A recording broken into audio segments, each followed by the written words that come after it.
Hello and welcome back to the Mindful Education Summit. I'm Lisa Fluck, one of your hosts involved in mindfulness and education research. In this session, we'll be speaking with Jessica Morey, who is the Executive Director, Lead Teacher, and Co-Founder of Inward Bound Mindfulness Education. And we'll be talking about her work with in-depth mindfulness programming for adolescents and the successes and roadblocks that come up with mindfulness initiatives with teens. So Jessica, I hear you go by nicknames, JMO, Tree Hugger. What is your preferred name? That's great. Yeah, Jess is great, but JMO is my teen retreat name too. So either JMO or Jess is great. Okay, yeah. Jess, awesome. To start, can you tell us about IBME, what your organization does with teens and why you were inspired to start this initiative in the first place? Yeah, so IBME, Inward Bound Mindfulness Education, our primary program is a week-long teen meditation retreat. So it's kind of like meditation camp for teenagers 15 to 19. And we lead these all over the US and one in Canada and then have a partner in the UK where we lead one. And the retreats, so it is a pretty intensive meditation program. The teens are meditating about 4 hours a day, informal guided practice. But then also there's a lot of community building and what we call relational mindfulness. So communication and empathy and compassion practices. And then also play, fun times. So that's our main program. We also have a year-long teacher training where we teach people who want to work with adolescents in immersive environments. So in high schools, therapeutic settings, or to be retreat teachers with us. Yeah, so those are our programs. And then how we started or why I got involved. I went on meditation retreats as a teenager. So started when I was 14 at the Insight Meditation Society, which is here in Massachusetts in Barre. And it was totally transformative, hugely beneficial for me during high school and college. So I got back involved as a volunteer in my 20s. And then around that time, we just decided, a few of us, that we should start a nonprofit so that we could do more programming around the country and teach mindfulness in a way that was secular. What are some of the components of the curriculum that you teach in the mindfulness programming? What are the learning objectives and the skills that you're hoping to really foster in the young people who participate? So, when the top thing that comes to mind for me when I think about what are the learning objectives is really around self-love, actually, it comes across, but self-awareness, self-care, self-compassion. These are like the core pieces that we're hoping that people will come away with. And that self-awareness is a sense of connection with body, like their own sense of embodied connection, which also helps support emotion connection, understanding what they're feeling, how they can be with emotions, emotion regulation and resilience. And then thinking and the whole thought process, like, what is a thought? Where do I have to believe my thoughts? Where do my thoughts come from? Which one should I follow? Which one should I not? That whole piece. And then as we do that work, that self-awareness work, again, people get to start seeing, like, what really matters to me? What do I care about? What do I value? What do I want to do in the world? And so then ultimately, my hope is that they take that self-awareness and these skills of resilience and focus to do something like that's connected to their own personal passion and purpose. That leads right into the next question. What are some of the impacts that you've seen in the individuals who are learning mindfulness and compassion? Yeah, so huge transformations. It's not uncommon that we've heard teens say something like, I saw for the first time that I could love myself, or that I could be kind to myself in a moment, or that I could be safe in my own mind.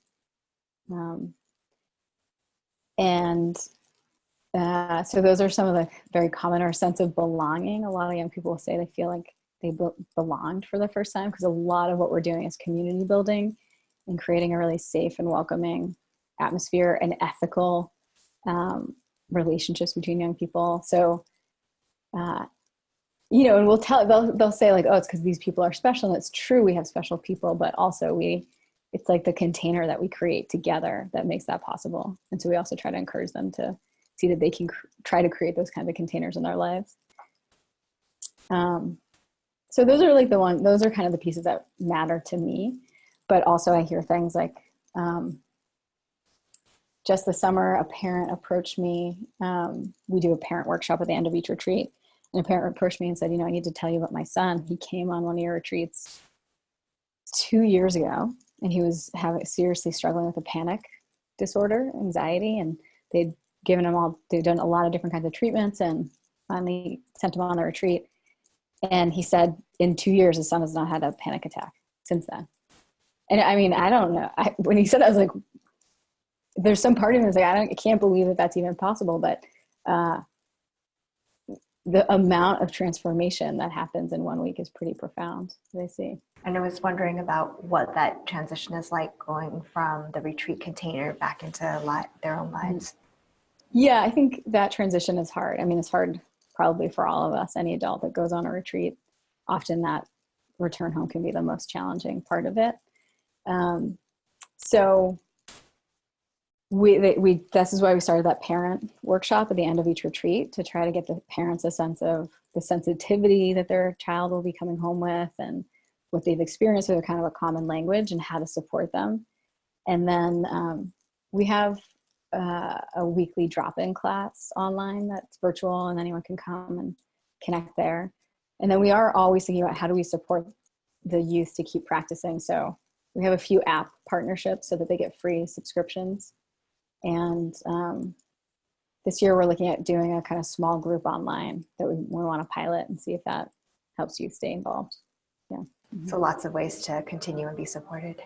Yeah. I mean, nowadays it's so amazing. Like when I was a teenager, there wasn't the internet, which is amazing to think about. So yeah, when I was a teen, we'd get off retreat, it'd be so powerful, but I'd be like picking up the landline to call people, right? There's no Facebook groups to stay connected, and we didn't have texts. And so I just feel so happy that young people, there's all of the challenges that come with the technology, but also they can use it to keep practicing to stay in connection. So we try to use it the best we can. Very cool.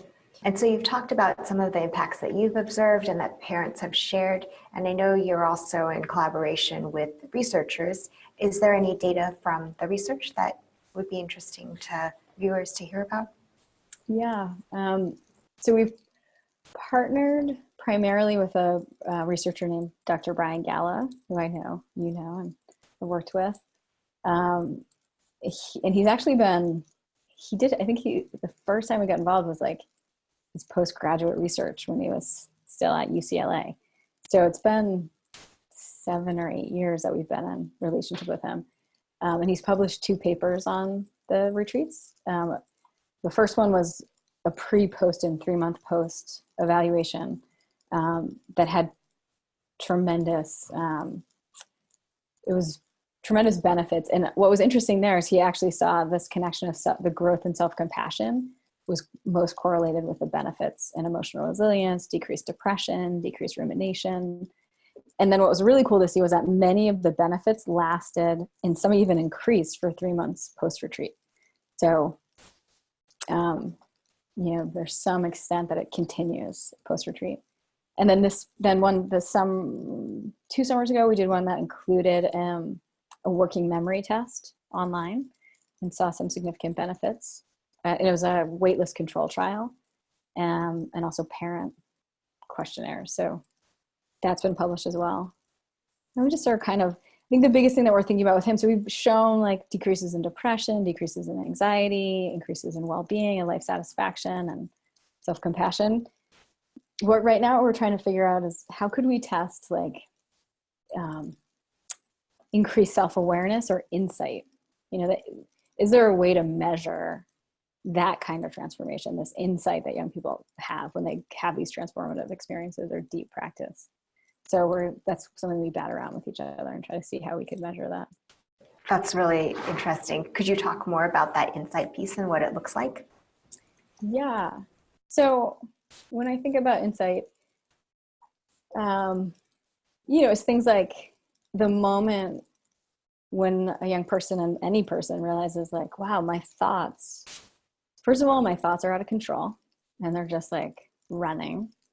And I don't actually really know where they come from necessarily. And so I don't necessarily have to believe them. There's a way that I can step out of the thought process and then have choice related to thinking. So that feels like a huge insight that many of us have once we start doing more intensive meditation. And so that would be a big insight. And then like so much that comes from that, so that you don't, if your thoughts are telling you, I'm not smart enough, like if you can really change that relationship, that might be a habitual thought, but it doesn't necessarily have to impact you in a really negative way. So that would be one of the insights. And then another one being like that insights around common humanity between people, like young people seeing, like, even though, because we have a huge amount of diversity in our retreats in terms of socioeconomic, class and race, gender identity. And so the experience, like in the small groups where young people get to see that person as like, even though they look really different than me, and I started with a huge projection of who they might be, as they get vulnerable and more intimate, they get to see like, oh, wow. Yeah, there's unique things about you, but there's these common struggles that we're having, or we're all working with the same kind of emotions. And so I guess like insights into common humanity would be interesting to see. And maybe the last one is like, does seem like in our culture is a common belief that if I'm hard on myself, like the way to get better is to be really hard on myself, right? And kind of criticize myself. But it does feel like an insight the moment when you're like, wow, it'd be possible to actually just be really kind and self-accepting, and good things come from that. That sounds really powerful. And you talked about you have a diverse group of people who come to the retreats. How do you attract just a wide range of participants? Mm-hmm. And how does your work take on equity issues when it comes to teaching mindfulness, and who has access to it? Mm-hmm. Yeah, thank you. This is a really important piece for myself and for everyone at IBME. And it really has been since our origin. So for one thing, we have had a radical sliding scale for the fee that's based on family income. So our week-long retreats, the max fee is $2,000, and we ask for 1% of family income up to $2,000. So if your family if your gross adjusted income is under $200,000, then you pay less than $2,000 and you get a scholarship automatically. And many of our teams, who are on the lower end of that, can't afford to pay anything. So they get full scholarships. So that's been a commitment to date. We haven't turned any teen away for lack of funds. And so that allows for a huge amount of diversity and accessibility. The other thing is that we are really focused on having a diversity of teachers, so that and it's just so powerful how much that impacts young people and their ability to show up in the room, feel safe and comfortable. And when you think about meditating, so much of it means that our nervous system has to soften and relax enough so that we can go in. And so what are the ways that young people from different populations feel safe and welcome and comfortable? So we definitely have a very diverse teaching team. Over half of our teachers are people of color. And then every retreat teaching team, we put together 3 teachers, and we think seriously about the diversity of that team in terms of age, background, and race, sexual orientation. And then the staff team, we put a lot of thought into making sure that the rest of the adults who are there and supporting the mentors are diverse and coming from different backgrounds. And then we do training. So we have trainings with all of at our organizational level, and then every retreat there's a day of training before the teens come with the adults, and a chunk of that is doing equity and interdependence training together. Could you give an example of what that's like? Yeah, it's like evolving process that we put a lot of effort and time into, like what that training looks like. But so we've done different formats over the years. It's a lot around identifying, like clarifying and identify and speaking our own identities for ourselves and with each other, naming our identities and where we come from. So it's finding that mix between like the diversity and unique identities and the common humanity that we still share. But we also talk a lot about power and privilege in that time of like what the different identities have more power and privilege than others. And so that we come in, and the idea with all of that is so that we have an awareness as the youth come with all that they're coming with in their identities, that we're aware of how that's going to impact how they show up in the room and how safe they feel and what we might be able to do to support them. So, and then with all of that, like we're all adults. So we look at, we talk about ageism and the power dynamics between adults and young people. So there's different activities we do with that. Things like there's one called the Master's House. There's been a bunch of different ones that we've used over the years. Yeah. And so how does that show up in their interactions and when they're leading the retreat? I think a common piece of feedback from young people is that they have the experience of being with adults who deeply respect them. So there's really, we try as much as possible to break down hierarchies on the retreat and have it be like respecting everyone's voice who's in the room and encouraging the voices of the youth. So at night, like we have what we call a wisdom talk. One of the teachers will lead that, but it's often very dialogical, back and forth with young people sharing, or we encourage that when we do Q&A, that the teens share their own experience, and it's not just like we have the answers and we're going to tell them to you, but it's like encouraging them to bring out what they know. And then we started something that we call the Mindful Leadership Academy. Sort of, it was a little bit as a joke, like, because it's not such a big deal, but basically what we do is we support, we have many teams that return year after year. So it's about 50% of kids will come back, will be returning.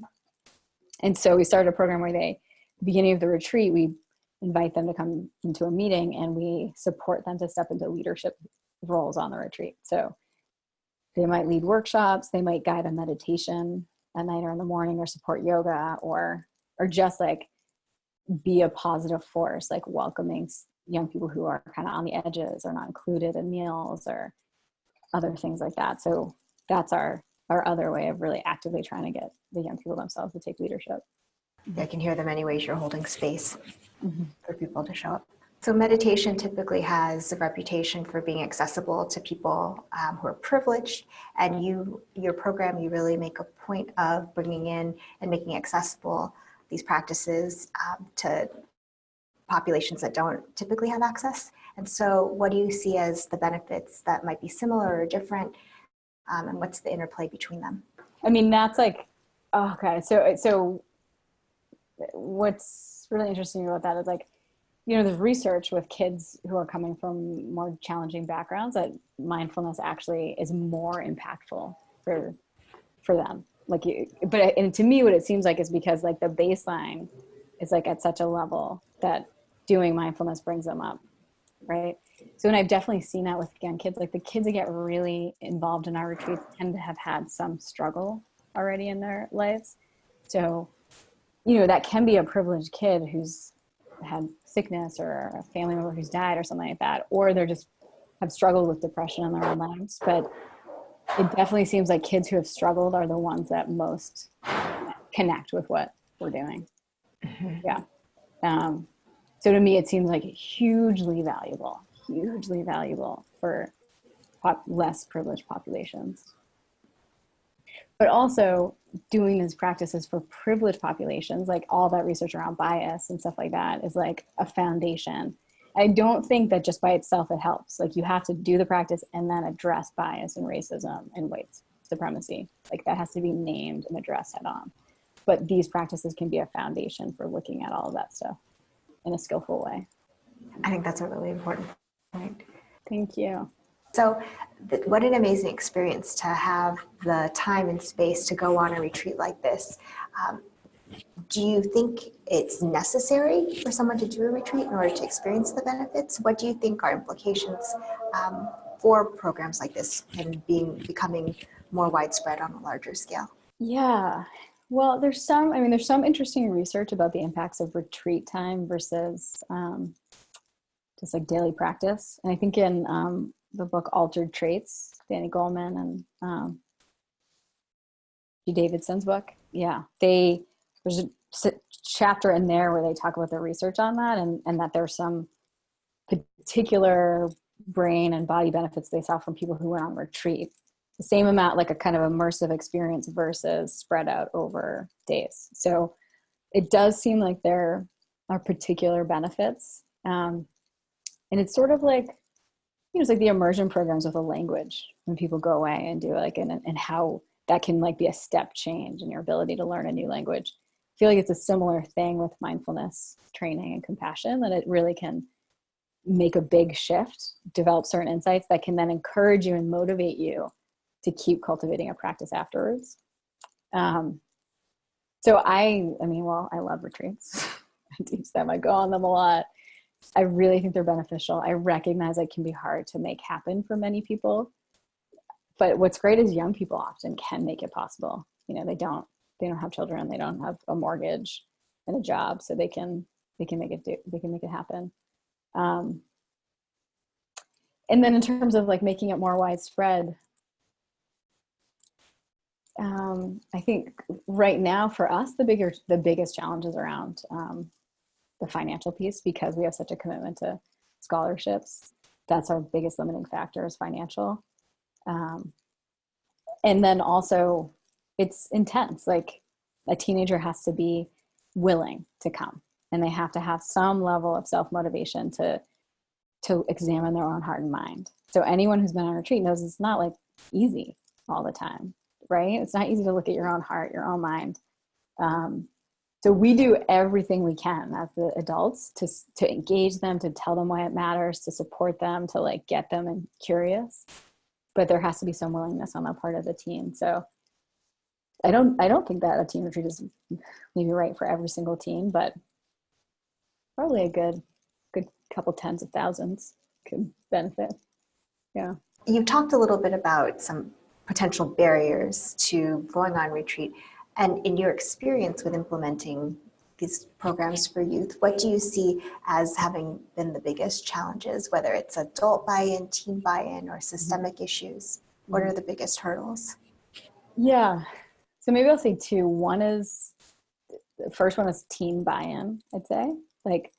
And that's something that we're always trying to look at, of like, how do we, and the teens themselves will say this, like, how do you market a teen retreat? Like, because basically, you're a teenager. Someone's like, this is gonna be awesome. You're gonna go meditate for 5 days and like sit in silence. And that doesn't necessarily seem like a super fun way to spend your New Year's break or sometime in the summer.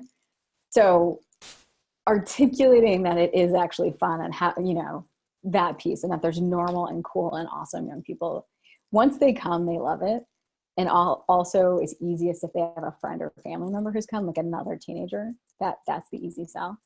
So really it's like, most common question we get is parents saying like, how do I get my kid to come? I want my kid to come on your retreat, but how do I convince them? So we try to do a lot of work with like videos of other teens talking about their experience and things like that, But that's an open question. If anyone has any good ideas, I would totally welcome them, please. How do you get teenagers to want to come on a retreat for a week? So I think that is the biggest gap.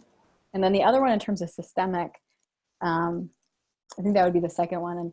And so certainly there's the financial piece. Like a retreat is expensive because we're paying for room and board for 5 nights. Plus we have a very high adult staff ratio to teens.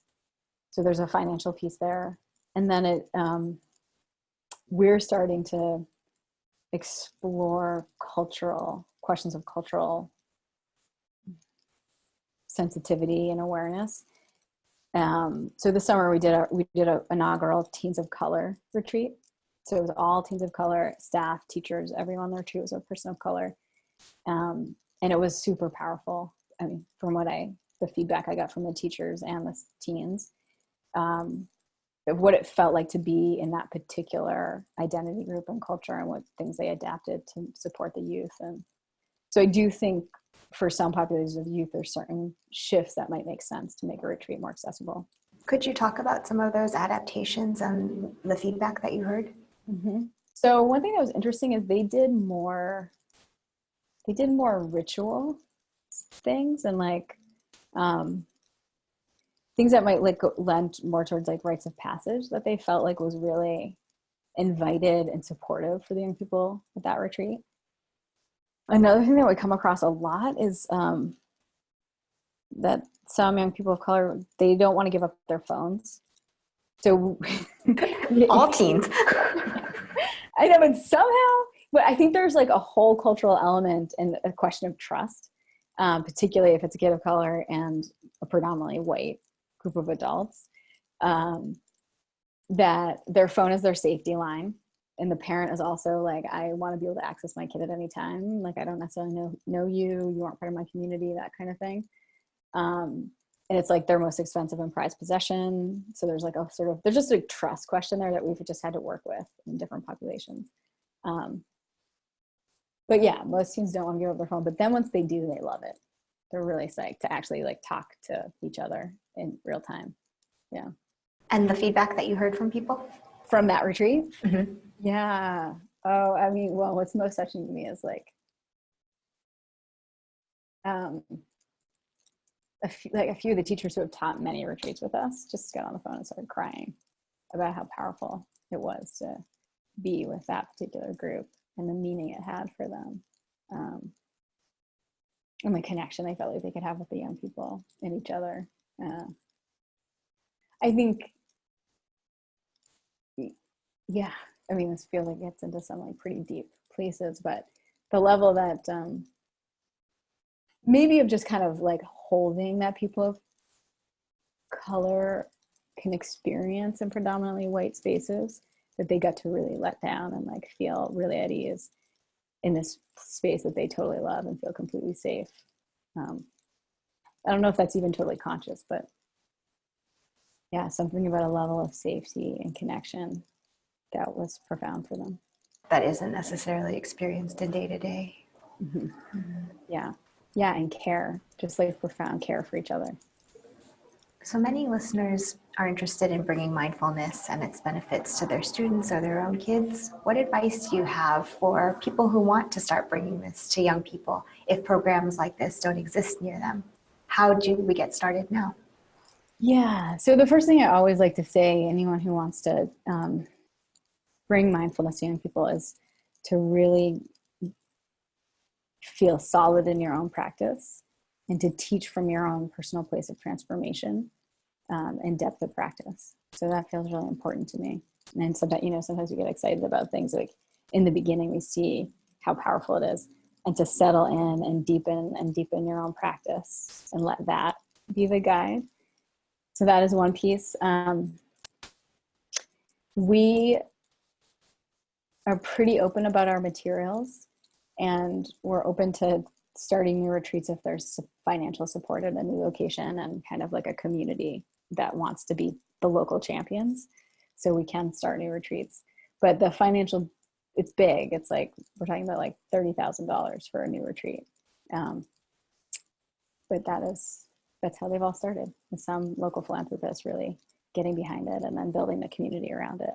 And how many locations did you say there are now? We have 12 teen retreats, and 2 of those are so 10 locations, because we do New Year's retreats in Massachusetts and Virginia. So 10 locations around the US, Canada. And how do you guide adults who want to start a practice? Mm-hmm. Yeah, so I am more and more teaching adults. And I would add to that, maybe even maintain a practice. Yeah, reignite. totally. Yeah. I mean, personally, what I do is I like to find out what's happening and then kind of give some particular advice based on that. Some thoughts that are coming, like for some people, it's like just the sense of like discipline and commitment that's needed, of like just sit down on your cushion and do it, you know.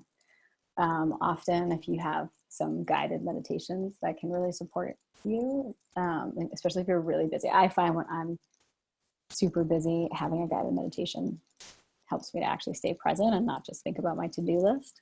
So finding guided meditations that you like through an app or online. And then I also really encourage, like on a day-to-day practice, to emphasize relaxation, emphasize calm. Like, so to do practices that really help your body to settle and your heart to settle, loving kindness, if that is supportive, or deep body scan kind of practices. So things that like will bring you a sense of peace and pleasure, some level of pleasure, because that's going to encourage and motivate you to keep coming back as well. And how do you know if you're on the right track with practice for yourself or your children or students? Mm-hmm.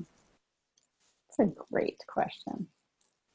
Because sometimes when we have insight, it can be destabilizing, right? So, and we have to say that to parents as the teens leave, like they're going to, like often we walk around with a lot of armor because the world we live in aren't necessarily feeling safe, or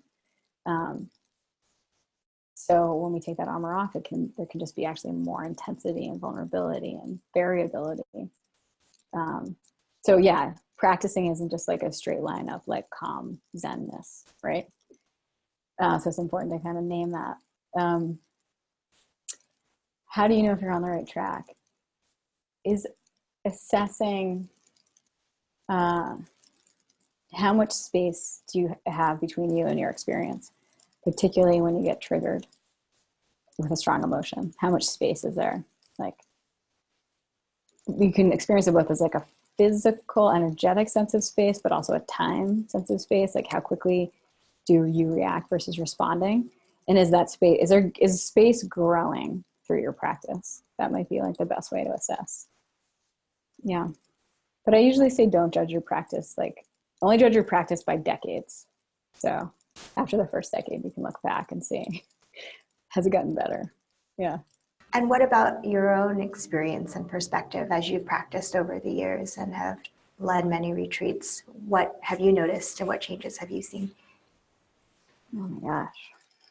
So many. Again, I come back to this piece around self-love. I'd say that's like probably the biggest shift is like, my mind will say to me like, oh, when I make a mistake, like, oh, it's okay. You can make a mistake. Like, this was a hard situation, right? So for my mind to tell me that by itself is pretty dramatic compared to, where I was in my late teens and early 20s of just being so hard on myself and so intense. So yeah, really shifting out of a lot of self-criticism. It's still there to some degree, but a lot more self-kindness inside, which then, like, that's a whole energetic distraction from being either focusing on what I want to be doing in the world or connecting with who I'm with. Creates a whole sense of separation and distraction energetically. So by not having to work with that, I'm able to kind of be more focused on what's important to me and to make deeper connections and be present with people and create the life that I actually want. So I'd say those are like some of the big changes, and just knowing that at any moment I can kind of step back from the thinking. I can settle into the body and find a moment of peace. Like almost anywhere, anytime, if I remember to do it. Thank you so much, Jess. Is there anything else that you want to share with viewers? Mm-hmm. Well, maybe what comes to mind is, so for adults too, we have a few adult retreats that we teach. And so, and we do those similar somewhat to the teen retreats. So there's some of the relational practices and the connection, and yeah, so you're welcome to come hang out with us and try it. Yeah. Sounds wonderful. Mm-hmm. Thank you for sharing. Thank you for the work that you do. Thank you so much, Lisa. It's great to see you. A pleasure.